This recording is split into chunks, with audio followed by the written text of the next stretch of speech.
Hello welcome back to tasty queens. അപ്പോൾ tasty ക്വീൻസിൽ നിന്ന് ഞാനൊരു ക്രിസ്മസ് റെസിപ്പി ആയിട്ടാണ് വന്നിട്ടുള്ളത്. തനി നാടൻ മസാലക്കൂട്ടുകളെല്ലാം ചേർത്ത് തയ്യാറാക്കിയെടുത്തൊരു ചിക്കൻ പെരട്ടാണിത്. അപ്പോൾ ഇത് അപ്പത്തിനും അതുപോലെ ചപ്പാത്തിക്കും ചോറിനൊക്കെ ഒരു ബെസ്റ്റ് കോമ്പിനേഷനാണ്. ഞാനിന്നിവിടെ സെർവ് ചെയ്തിട്ടുള്ളത് ഇടിയപ്പത്തിൻ്റെ കൂടെയാണ്. അപ്പോൾ ഇത്തവണത്തെ ക്രിസ്മസിന് നിങ്ങളെല്ലാവരും ഈ ഒരു ചിക്കൻ പെരട്ട് തയ്യാറാക്കി നോക്കണം, അഭിപ്രായങ്ങൾ പറയണം. അപ്പോൾ നേരെ നമുക്ക് റെസിപ്പിയിലോട്ട് കിടക്കാം. അപ്പോൾ ചിക്കൻ പെരട്ടിന് വേണ്ടിയിട്ട് ഞാനിവിടെ 1 കിലോ ചിക്കനാണ് എടുത്തിട്ടുള്ളത്. അപ്പോൾ ആദ്യം നമുക്കതൊന്ന് മാരിനേറ്റ് ചെയ്ത് വെക്കണം. അതിനുവേണ്ടി ആവശ്യത്തിന് ഉപ്പും ഒരു 1/4 ടീസ്പൂണോളം മഞ്ഞൾപ്പൊടിയും 1 ടേബിൾ സ്പൂൺ ഇഞ്ചി വെളുത്തുള്ളി ചതച്ചതും ഒരു 1/2 ലെമണിൻ്റെ ജ്യൂസും കൂടി ചേർത്ത് കൊടുക്കാം. ഇതിലേക്ക് ആവശ്യത്തിന് കറിവേപ്പില കൂടിയും ചേർത്ത് കൊടുക്കാം. ഞാനിതിലേക്ക് ഒരു 1 ടീസ്പൂണോളം കുരുമുളക് പൊടി ചേർക്കുന്നുണ്ട്.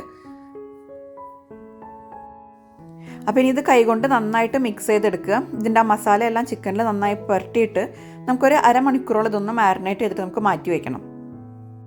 അപ്പോൾ അടുത്ത് നമുക്ക് ചെയ്യാനുള്ളത് ഇതിൻ്റെ ആ നാടൻ മസാല ഒന്ന് വറുത്ത് പൊടിച്ചെടുക്കണം. അപ്പോൾ അതിന് വേണ്ടിയിട്ട് ഞാനിവിടെ 1.5 ടേബിൾ സ്പൂണോളം മുഴുവൻ മല്ലിയാണ് എടുത്തിട്ടുള്ളത്. പിന്നെ നമുക്ക് കുറച്ച് സ്പൈസസ് വേണം. അപ്പോൾ അതിന് വേണ്ടിയിട്ട് ഒരു 4 ഗ്രാമ്പൂ എടുത്തിട്ടുണ്ട്. അതുപോലെ തന്നെ ഒരു 4 ഏലക്ക,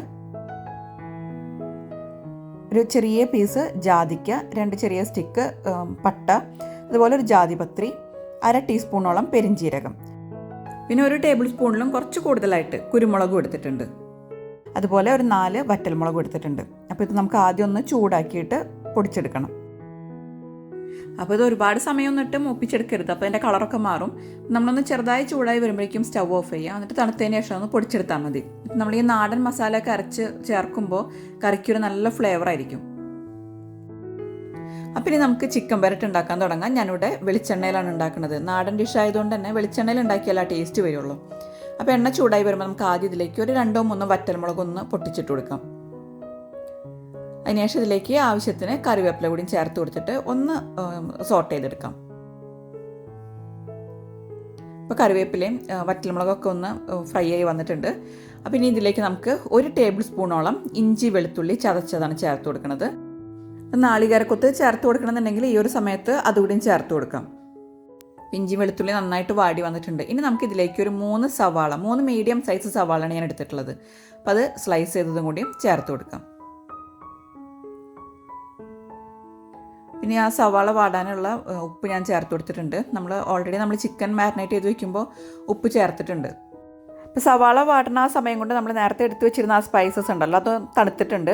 അതൊന്ന് പൊടിച്ചെടുക്കാം. അപ്പോൾ പൊടിക്കുന്നേക്കാളും മുന്നേ ആ മുളകിൻ്റെ ഞെട്ടി ഞാൻ എടുത്ത് മാറ്റിയിട്ടുണ്ട്. എന്നിട്ട് നന്നായിട്ട് നല്ല ഫൈൻ പൗഡറായിട്ട് പൊടിച്ചെടുക്കാം.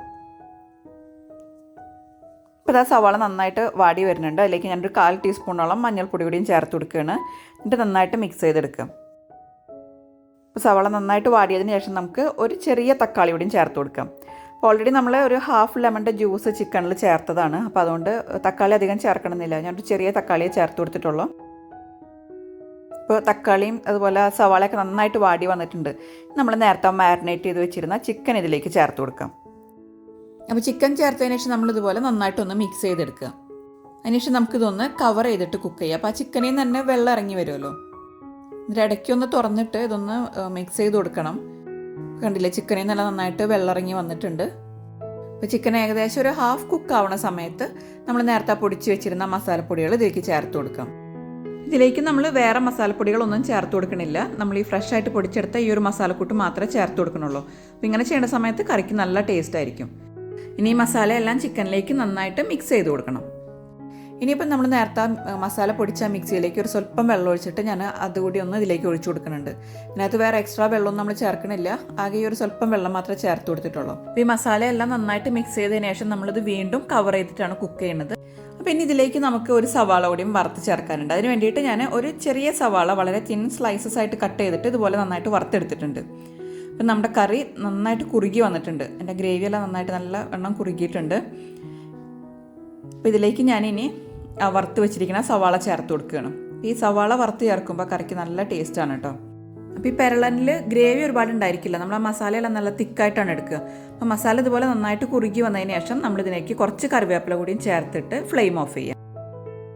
അങ്ങനെ നമ്മുടെ ചിക്കൻ പെരളൻ ഇവിടെ റെഡി ആയിരിക്കുകയാണ്. ഇത്തവണത്തെ ക്രിസ്മസിന് എല്ലാവരും ഈ ഒരു ചിക്കൻ പെരളൻ എന്തായാലും ഒന്ന് ട്രൈ ചെയ്ത് നോക്കണം. എല്ലാവർക്കും ടേസ്റ്റി ക്വീൻസിൻ്റെ അഡ്വാൻസ് മെറി ക്രിസ്മസ്. വീണ്ടും പുതിയൊരു റെസിപ്പിയുമായി കാണുന്നത് വരെ bye. Thank you for watching tasty Queen's.